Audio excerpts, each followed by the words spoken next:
Good afternoon everyone and welcome to Kuala Lumpur International Airport's Terminal 1. We have just got off our flights from Kota Kinabalu in one of the newest 737 MAX 8s in the Malaysia Airlines fleet. If you want to see this review, please click on the card that appears.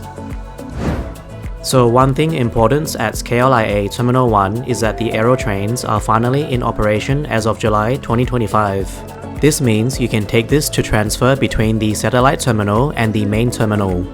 As a business class passenger today though, I have a much fancier ride instead. Let me show you. So if you make your way to gate G1, you will find a private transfer area for passengers in first and business class. Simply show your business class tickets, head downstairs to the private lounge waiting area, and a Mercedes private vehicle will be assigned to pick you up.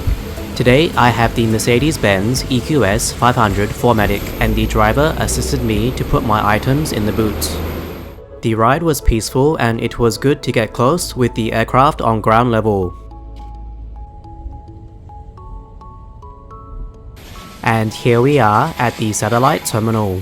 So the next time you are flying with Malaysia Airlines in business or first class, remember to utilize this service if you need to move between the main terminal and satellite terminal.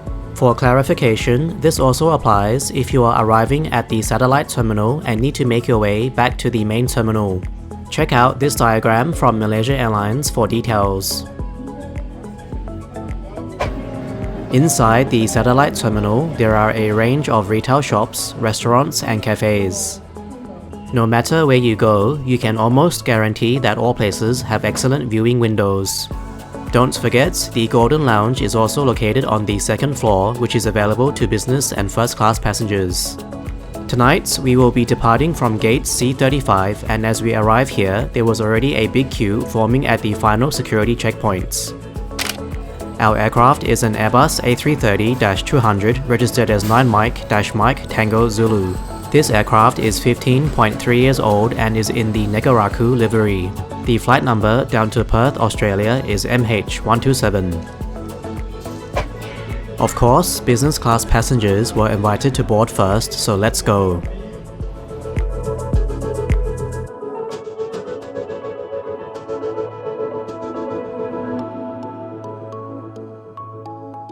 Arriving on board, I was greeted and shown the direction to my seat by the cabin crew. Tonight, I'm in seat 6A, which is the last row of business class. In total, there are 19 of these Saguma Solstice seats in business class. The layout configuration is 1-to-1 and seats have a pitch of 45 inches and a width of 20 inches. On the side, there is a little space, which means you have a small distance between the seat and the window. In front, you have an 11-inch Inflight entertainment system with excellent resolution. Pillows, blankets, and a seat mattress lining is provided to make your trip comfortable. Under the armrest is a detachable controller for the in-flight entertainment system, as well as buttons for the overhead lights and cabin crew assistance. For power options, deep in the corner of the seat is a USB-A port as well as a second one at the bottom near your feet. A universal power point is also located here. For space, there is a small table area on the left and also a blank area on top. Headphones are provided, which I will explore a bit more later, and last but not least, the reclining seat controls are located under the armrests. So not long after getting seated, the cabin crew came around to hand out refreshment towels and also welcome drinks. Tonight, I chose the orange juice. With the cabin prepared, we soon began pushback around 20 minutes behind schedule. Before that though, the Malaysia Airlines safety video was played and the cabin lights were also dimmed for departure.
Here we are making our way to cruising altitude. After 15 minutes, the cabin lights were switched on and let's take a look at tonight's menu. A booklet was prepared for every business class passenger, and tonight we have satay to begin, followed by a starter, main course and desserts. The next page shows the beverages available, which includes coffee, tea, hot chocolates, juices, water and soft drinks. Finally, an alcohol menu is also provided, and here is a random page of the wines available. As we wait for the meal service, let's take a look at the detachable controller, which has a touchpad to move the cursor on the screen. I found it to be clunky, and you certainly need to get used to it to use it properly. Anyways, I managed to get to the movies section, which has a total of 109 options. The TV side has even more with 188. So here comes the cabin crew to prepare everyone's table and serve drinks. The tray table is held up vertically with a latch which can be undone to bring the table out and down. The cabin crew will place a cloth over this, and for drinks I got the gin and tonic as well as a glass of water. Peanuts will be provided also. My favorites, the Malaysian satay, soon followed, and I got the beef and chicken combination. Unsurprisingly, this was absolutely delicious and I was done in 5 minutes. Next up, the smoked salmon salad came, which was also pretty good. A cheesecake slice was also provided, which was soft and smooth. For the main meal, I chose the beef fillet, which looks amazing. The beef was a little dry, but nonetheless had tasty vegetables and brown sauce. I finished the entire meal. When the plates were collected, a bottle of water was also offered for passengers. Of course, the A330 safety card can also be found in the holder along with the Malaysia Airlines travel magazine. Unwrapping the headphones, they don't have noise cancellation, however are comfortable and provide a good sound experience. Alright, with around 3 hours of flying left, it's time to settle in and recline the seat to the lay flat position. Using the controls, you can either manually move the seat to a desired position or use the preset options. When fully flat, the total length of the seat is around 80 inches. Laying down, I can say it is pretty comfortable, and if you leave your seat up a little, you can certainly enjoy watching a movie on the screen. I would say though, if you do sleep, be careful that your leg doesn't fall out into the aisle, which may obstruct other people. This leads me to my next point, which is privacy. Seat 6A is situated right along the aisle, which therefore leaves you pretty exposed. I would therefore recommend to pick the window seats with odd numbers, which have the seats on the inside, such as 5A in front of me. Other small things to note is that there is an adjustable mini light in every seat. Finally, a quick look inside the business class lavatory reveals a standard setup and size, no different to economy. The area was kept tidy and you can expect the usual items available. Fast forward to around 20 minutes left before arriving at Perth, the cabin was prepared for landing. The cabin crew also came around and said a personalized thank you and goodbye to each business class passenger, which was thoughtful. As we descend down into Perth, let's go through today's ratings. Starting with the cabin crew, they were simply outstanding today. For the first half of the flights, there were issues with the free Wi-Fi and a particular cabin crew moved heaven and earth to fix it. He ensured that passenger comfort was priority and also made small talk with me many times throughout the flights. During these interactions, I also discovered that he has been with Malaysia Airlines for 35 years now, which is amazing. I did also get permission to mention his name on this review, so thank you to Stephen Wu for a wonderful flight and congratulations on your impressive 35 years of service with Malaysia Airlines. For this category, therefore it is without a doubt a 10 out of 10. For food and drinks, this is another area that did very well. The quality of the food and drinks were excellent and the portions were way more than I needed for a dinner.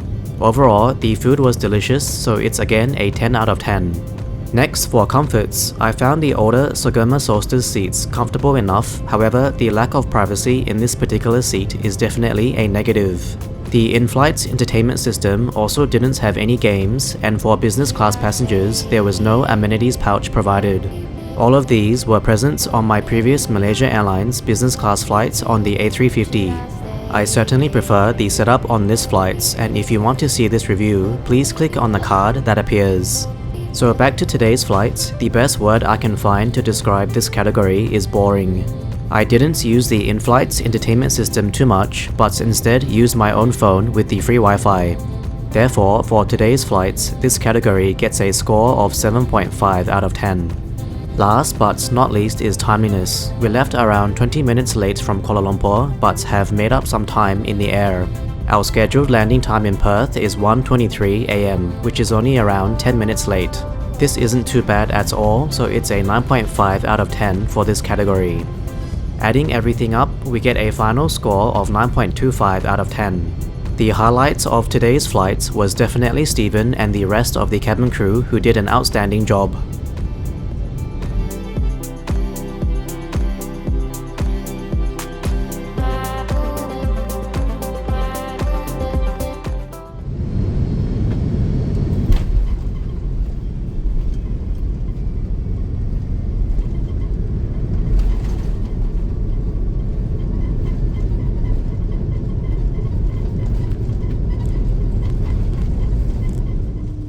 Welcome to Perth International Airport. I hope everyone enjoyed the review and thank you for watching to the end.